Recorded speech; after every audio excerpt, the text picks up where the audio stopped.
Բարև սիրելի ուսուցիչներ, սիրելի աշակերտներ,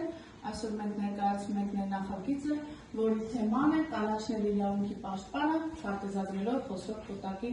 ուղին։ Այս նախագիծը մենք իրականացնում ենք աշխարհացույցի շրջանակներում, այսինքն երբ որ իմացանք մրցույթի մասին, Smart էկրաններ աշխարհացույցի դպրոցների 2025, մենք որոշեցինք մասնակցել, շատ հետաքրքիր թեմաներ կային, այդ անհատները, որոնց ժառանգության մասին պետք է քարտեզագրենք, մեկը մեկից հետաքրքիր էր, մենք երեխաների հետ քննարկելուց հետո որոշեցինք խոսել Կոտակի ուղու մասին, նրա թողած ժառանգության մասին, հայոց և համաշխարհային պատմության մեջ, ևս մեկ անգամ արժևորելով նրա դերը, որը այժմ շատ արդիական է։ Աշխատանքի նպատակը, որ կարողանան երեխաները օգտվել ոչ միայն աշխարհացույցից, այլ իրանք դառնալ աշխարհացույցի մի մասը, ստեղծել աշխարհացույց կրթական հարթակում իրենց աշխատանքը։ Նրանք հիմա ձեզ կներկայացնեն ցուցադրությունը ամբողջությամբ երեխաները կատարել են Ընկեր Իվանյանի և իմ աջակցությամբ սովորելով ստեղծել ցուցադրություն աշխարհացույց կրթական հարթակում։ Մեր նախագիծը իրականացվել է թիմային աշխատանքի արդյունքում, յուրաքանչյուր թիմ իր ներդրումն է ունեցել աշխատանքը հաջողությամբ իրականացնելու համար։ Նախագծային աշխատանքը կատարելիս ձևավորվել է 3 խումբ, հետազոտական խումբը Կարինեն, Մարինեն, Լուսինեն և Սյուզին, նրանք ներկայացրել են Խոսրով Կոտակի կյանքի և գործունեության մասին պատմական փաստերը։ Երկրորդ խումբը տեսանյութ պատրաստողներն են, ես, Ինաս և Մարիամը ներկայացրել են նախագծի հիմնական գաղափարը փոքրիկ տեսանյութներով և վերջապես երրորդ խումբը ֆիլմ պատրաստողները Հակոբը, Գոռը, Էլենը և Էմման։ Նրանք պատրաստել են մեր ցուցադրական քարտեզները և նյութերը։ Մեր նախագիծը միավորում է տարբեր հմտություններ, սկսած պատմությունից մինչև տեխնոլոգիաներ, ցույց տալով, որ միասնական աշխատանքը, թիմային աշխատանքը ամեն ինչի բանալին է։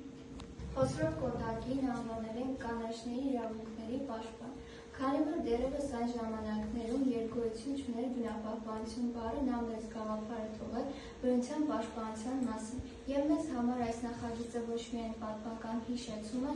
այլ նաև իրավունք լինել ժամանակակից կանաչների իրավունքների պաշտպան։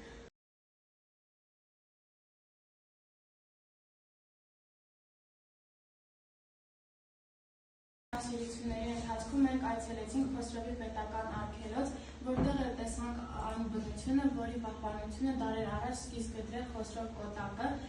Այժմ տեսանյութում կներկայացնենք մեր տպավորությունները և այն բնությունը, որ մեր կենցաղային է մեր պատմության և բնության կապի մասին։ Մեր հաջորդ կանգառը Դվինի հնագարն է, որտեղ մենք պատկերավորել ենք պատմությունը տեսանյութի միջոցով։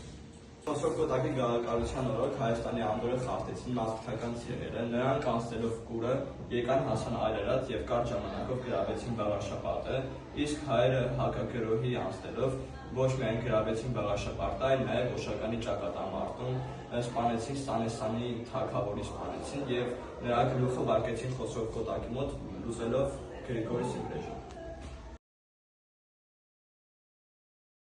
Չենք կարող բաց թողնել աղջիկի դամբարան այցելելու մեր հնարավորությունը և մեր հարգանքի տուրքը մատուցելու մեր արշակունի թագավորների շիրիմին։